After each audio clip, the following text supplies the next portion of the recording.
మేడారం జాతర ఏటా 4 రోజుల పాటు జరుగుతుంది. ఈ నెల 21 మాఘశుద్ధ పౌర్ణమి రోజు మేడారంలో వనదేవతల ఆలయంలోకి గద్దెలపైకి తొలి రోజు కన్నెలపల్లి గ్రామం నుంచి సారక్క, కొండాయి గ్రామం నుండి పగిడిద్దరాజు, గోవిందరాజును పూజారులు తీసుకువస్తారు. అనంతరం రెండో రోజు చిలకలగుట్ట నుంచి ఆదివాసీ గిరిజనులు సమ్మక్కను గద్దెపైకి తీసుకువస్తారు. 23న భక్తులందరికీ సమ్మక్క, సారక్క, పగిడిద్దరాజు, గోవిందరాజు దర్శనమిస్తారు.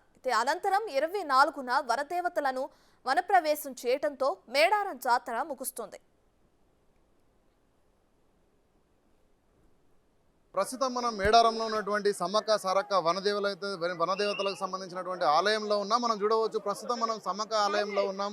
ఇక్కడ భక్తులందరూ కూడా పెద్ద ఎత్తున ఇక్కడ వచ్చి సమ్మక్కకి అయితే మొక్కులు చెల్లించుకునేటువంటి విజువల్స్ అయితే మనం చూస్తూ ఉన్నాం. ముఖ్యంగా భక్తులందరూ కూడా వారు మొక్కులు చెల్లించుకునేందుకైతే బంగారాన్ని, బెల్లాన్ని తీసుకొచ్చి అమ్మవారి వద్ద సమర్పించేటువంటి దృశ్యాలను కూడా మనం చూస్తున్నాం. ఇక్కడికి వచ్చేటువంటి భక్తులందరూ కూడా అమ్మవారికి చీర, సారే, గాజులు వంటి కానుకలతో పాటు ఇక్కడ భక్తులైతే పూర్తి స్థాయిలో బెల్లాన్ని బంగారంగా భావించి అయితే వారు మొక్కులు చెల్లించుకునేందుకు ఉపయోగిస్తారు. ఈ క్రమంలో ఇక్కడ ఉన్నటువంటి ఆలయ పూజారులందరూ కూడా వచ్చిన భక్తులందరి నుంచి కూడా బహుమతులను తీసుకొని అమ్మవారి వద్ద పెట్టి అయితే తిరిగి అప్పగించడం జరుగుతుంది. ఈ క్రమంలో ఇక్కడ వాలంటీర్లను కూడా ఏర్పాటు చేయడం జరిగింది. ఎందుకంటే ఈ ఆలయంలోకి వచ్చేటువంటి భక్తులందరికీ కూడా ఎలాంటి ఇబ్బందులు తలెత్తకుండా మనం చూడవచ్చు. సమ్మక్క ఆలయానికి సంబంధించి సమ్మక్క గద్దె ఏదైతే ఉందో, సమ్మక్క గద్దె మీద ఉన్నటువంటి సమ్మక్క ప్రతిమ దగ్గర అయితే మనం ఉన్నాము. ఇక్కడ ఉన్నటువంటి భక్తులందరికీ కూడా వారు ఇచ్చేటువంటి కానుకలన్నింటినీ కూడా అక్కడ అమ్మవారి వద్ద ఉంచి వారు ఒక మొక్కులను అమ్మవారికి చెల్లే విధంగా అయితే ఇక్కడ వాలంటీర్లు అందరూ వచ్చినటువంటి భక్తులందరికీ కూడా సహకరించి పూజాది కార్యక్రమాలలో వారికి సహాయ సహకారాలు అందిస్తూ ఉన్నారు. అంతేకాకుండా ఇక్కడికి వచ్చినటువంటి మరికొంతమంది భక్తులకు కూడా చెల్లించేటువంటి ఏదైతే బంగారం, బెల్లం ఏదైతే ఉంటుందో కానుకలను మిగతా ప్రజలందరికీ కూడా పంచి వారు అమ్మవారికి మొక్కులు చెల్లించుకునేటువంటి పరిస్థితి అయితే ఇక్కడ ఉంటుంది. అంతేకాకుండా మనం చూడవచ్చు, ఇక్కడ తొలుత సమ్మక్కను దర్శించుకున్నటువంటి భక్తులందరూ కూడా సమ్మక్క ఆలయ ప్రాంగణంలో నుంచే ఇక్కడ ఈ మార్గం నుంచే అక్కడ సారాలమ్మను కూడా దర్శించుకునేటువంటి అవకాశం అయితే ఉంటుంది. ఎందుకంటే ఇక్కడ నుంచి సమ్మక్క గుడి వద్ద నుంచి నేరుగా సారాలమ్మ గుడిలోకి వెళ్లేందుకైతే ప్రత్యేక బారికేడ్ని అయితే ఏర్పాటు చేయడం జరిగింది.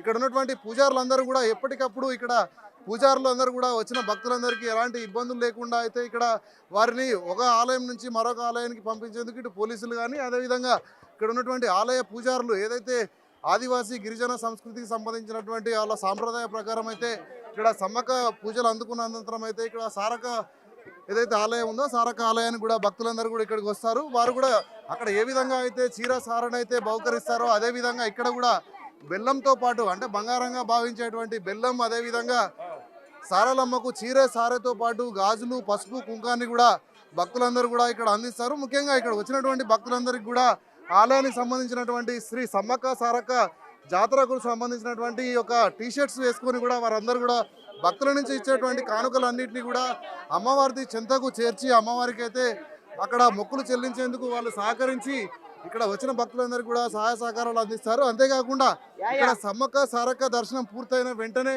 మనం చూడవచ్చు, ఇక్కడ నుంచి బయటికి వెళ్ళేటువంటి మార్గం ద్వారా అయితే వచ్చేసి ఇక్కడ నుంచి వాళ్ళు పూర్తి స్థాయిలో సమ్మక్క సారక్క దర్శనం అనంతరం ఇక్కడ గోవిందరాజు, పగిడిద్దరాజు ఆలయాలు కూడా పక్కనే ఏర్పాటు చేయడం జరిగింది. గోవిందరాజు సారమ్మ భర్త అయినటువంటి గోవిందరాజు ఆలయంలో కూడా భక్తులు అక్కడ పూజలు అక్కడ బహుమతులు చెల్లించిన అనంతరం, మొక్కులు చెల్లించుకున్న అనంతరం అయితే తిరిగి ఇక్కడ గోవిందరాజు ఆలయం వద్దకు చేరుకుంటారు. అనంతరం ఇక్కడ నుంచి కొంత ముందుకు సాగినట్లయితే అక్కడ సమ్మక్క ఆలయం పక్కనే ఉన్నటువంటి పగిడిద్దరాజు గద్దెల వద్దకు చేరుకొని అక్కడ కూడా భక్తులందరూ కూడా ఈ యొక్క సమ్మక్క సారక్క, గోవిందరాజు, పగిడిద్దరాజు ఆలయాలకైతే మొక్కులు చెల్లించుకోవడంతో పాటు ఇక్కడే అన్ని రకాలైనటువంటి మొక్కులు చెల్లించే క్రమంలో వారికి అన్ని రకాల సహాయ సహకారాలు అందించడానికి ఇటు ఆలయ సిబ్బందితో పాటు ఇక్కడ గిరిజన పూజారులు అందరూ కూడా ఇక్కడ అందుబాటులో ఉండి వారికి కావాల్సిన విధంగా సలహాలు, సూచనలు చేస్తూ ఉంటారు. అంతేకాకుండా ఇక్కడ మనం ముఖ్యంగా చూడవచ్చు, భారీ పోలీస్ భద్రతను ఏర్పాటు చేసి ఎవరిని ఎప్పుడూ కూడా ప్రత్యేకంగా పర్యవేక్షించేందుకైతే పూర్తి స్థాయిలో పోలీస్ యంత్రాంగం ఇక్కడ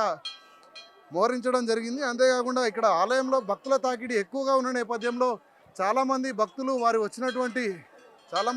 వచ్చిన క్రమంలో కొంత మిస్ అయ్యే అవకాశం ఉంటుంది. మిస్ అయినటువంటి భక్తులందరినీ కూడా ఎప్పటికప్పుడు అయితే ఇక్కడ మీడియా పాయింట్ వద్ద ఉన్నటువంటి ఏదైతే వాళ్ళకి సమాచారాన్ని వాళ్ళ కుటుంబ సభ్యులకైతే అందించేటువంటి ప్రయత్నం అయితే ఇక్కడ పోలీస్ అధికారులు ఎప్పటికప్పుడు చేస్తూ ఉంటారు. మైక్ పాయింట్ వద్దకు వచ్చేసి మీడియా పాయింట్ వద్ద ఉన్నటువంటి వాళ్ళ కుటుంబ సభ్యులను అయితే తిరిగి తీసుకువెళ్లాల్సిందిగా ఎప్పటికప్పుడు వాళ్ళ యొక్క పర్యవేక్షణ భద్రతా ఏర్పాట్లను కూడా పోలీసులు ఎప్పటికప్పుడు సమీక్షిస్తూ ఉంటారు. ముఖ్యంగా మనం చూడవచ్చు గతం కంటే కూడా ఈ సంవత్సరం మేడారం జాతరకు భారీ సంఖ్యలో ఇక్కడ భక్తులు వచ్చి మొక్కులు చెల్లించుకునే అవకాశం ఉన్న నేపథ్యంలో ఇప్పటికే రాష్ట్ర ప్రభుత్వం అయితే పూర్తి స్థాయిలో అన్ని ఏర్పాట్లను కూడా పూర్తి చేసిందని చెప్పవచ్చు. ఎందుకంటే రాష్ట్రంతో పాటు వివిధ రాష్ట్రాల నుంచి వచ్చేటువంటి భక్తులకైతే బస్సు సౌకర్యంతో పాటు అదేవిధంగా ఇక్కడికి వచ్చినటువంటి భక్తులకు త్రాగునీరే కానీ అదేవిధంగా వాళ్ళు ఇక్కడ ఉండేందుకు కూడా ప్రత్యేక షెల్టర్లను ఏర్పాటు చేయడంతో పాటు ముఖ్యంగా ఇక్కడ వచ్చినటువంటి భక్తులు సుమారు 3 రోజుల నుంచి వారం రోజుల పాటు కూడా ఇక్కడే ఉండి అమ్మవార్లను పలుమార్లు దర్శించుకునేటువంటి కార్యక్రమం నిర్వహిస్తూ ఉంటారు. కాబట్టి వారు ఉన్నన్ని రోజులు కూడా ఇక్కడ వాళ్ళకు కావాల్సినటువంటి త్రాగునీరే కానీ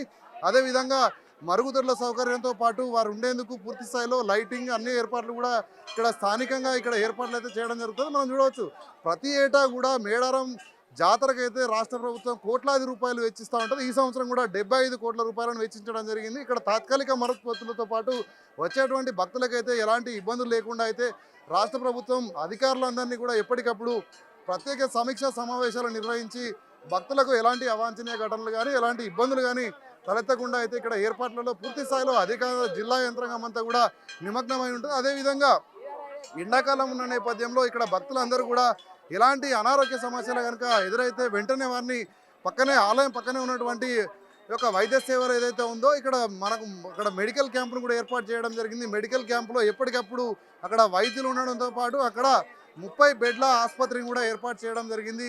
వచ్చినటువంటి భక్తులు కిక్కిరిసిన నేపథ్యంలో కొంత ఇబ్బందులకు గురైన సందర్భంలోనూ వారిని వెంటనే హుటాహుటినే అక్కడ ఆలయ సిబ్బందితో పాటు స్థానికంగా ఉన్నటువంటి పోలీసులు కూడా వాళ్ళకి అక్కడ సహాయ సహకారాలు అందించేందుకైతే ఎప్పటికప్పుడు పర్యవేక్షణ కూడా పూర్తి స్థాయిలో అమ్మవారి గద్దెల వద్ద అయితే ఉంటుందని చెప్పవచ్చు. మనం ముఖ్యంగా భక్తులందరూ కూడా ఇక్కడ బంగారాన్ని అంటే ఇక్కడ బెల్లాన్ని మొక్కులు చెల్లించే క్రమంలో కొంత ఇబ్బందికరమైనటువంటి పరిస్థితులు ఉంటాయి. అలాంటి సందర్భంలో కూడా భక్తులకు ఎలాంటి ఇబ్బందులు తలెత్తకుండా ఇక్కడ పోలీస్ యంత్రాంగంతో పాటు ఇక్కడ ఆదివాసీ గిరిజన తెగకు సంబంధించినటువంటి వాలంటీర్లు కూడా ఇక్కడ భారీ స్థాయిలో ఇక్కడ ఉండి వారికి ఎలాంటి ఇబ్బందులు తలెత్తకుండా అయితే వచ్చినటువంటి భక్తులందరూ కూడా ప్రశాంతమైన వాతావరణంలో మొక్కులు చెల్లించుకునేటువంటి అవకాశం కల్పించేటువంటి పరిస్థితులను అయితే ఇక్కడ ఏర్పాటు చేస్తూ ఉన్నారు. అంతేకాకుండా ఈ ఆలయంలో మనం చూడవచ్చు ప్రతి సంవత్సరం కూడా భక్తుల తాకిడి పెరుగుతూనే ఉంది. మనం చూడవచ్చు గత 10 సంవత్సరాల నుంచి చూసినట్లయితే చాలా మేరకు భక్తుల సంఖ్య పెరిగింది. అంతేకాకుండా ఈ సంవత్సరం ముఖ్యంగా రాష్ట్రంలో నూతన ప్రభుత్వం ఏర్పడింది. అంతేకాకుండా మహాలక్ష్మి స్కీమ్లో భాగంగా అయితే మహిళలందరికీ కూడా ఉచిత బస్సు ప్రయాణం కల్పించిన నేపథ్యంలో గతానికి మించి కూడా మనం చూడవచ్చు గతంలో 1 కోటి మందికి పైగా దర్శించుకున్న నేపథ్యంలో సుమారు ఈ సంవత్సరం 1.5 కోటి నుంచి 2 కోట్ల మంది భక్తులు కూడా సమ్మక్క సారక్క ఆలయాన్ని దర్శించుకొని ఇక్కడ మొక్కులు చెల్లించుకునేటువంటి పరిస్థితులు అయితే ఉన్నాయని ఇప్పటికే అధికారులు ఆలోచన చేయడం జరిగింది. దానికి అనుగుణంగానే ఇక్కడ అన్ని రకాల ఏర్పాట్లు కూడా చేయడం జరిగింది. అంతేకాకుండా రాష్ట్ర ముఖ్యమంత్రి కూడా ఈ నెల 23వ తారీఖు దర్శించుకున్న నేపథ్యంలో పూర్తి స్థాయి భద్రతతో పాటు భక్తులకు కూడా ఎలాంటి ఇబ్బందులు తలెత్తకుండా అధికారులు ఎప్పటికప్పటికి ప్రత్యామ్నాయ చర్యలు అంటే ఒకవేళ భక్తులు కనుక అధిక సంఖ్యలో వచ్చినట్లయితే వారికి ఎలాంటి ఇబ్బందులు తలెత్తకుండా ప్రత్యామ్నాయ ఏర్పాట్లు చేసి అనంతరం బారికేడ్లను కూడా క్యూ లైన్లను కూడా పెంచేటువంటి అన్ని పరిస్థితులను కూడా ఎప్పటికప్పుడు ఇక్కడ పోలీసులు కానీ జిల్లా యంత్రాంగం కానీ ఇక్కడ ఉండి సమీక్షించేటువంటి పరిస్థితులు అయితే ఉంటాయి. ముఖ్యంగా సమ్మక్క సారక్క తల్లులను వచ్చినటువంటి భక్తులందరికీ కూడా రాష్ట్ర ప్రభుత్వం అన్ని రకాల సహాయ సహకారాలు అందిస్తూ ఈ యొక్క జాతరను విజయవంతం చేయడమే లక్ష్యంగా అయితే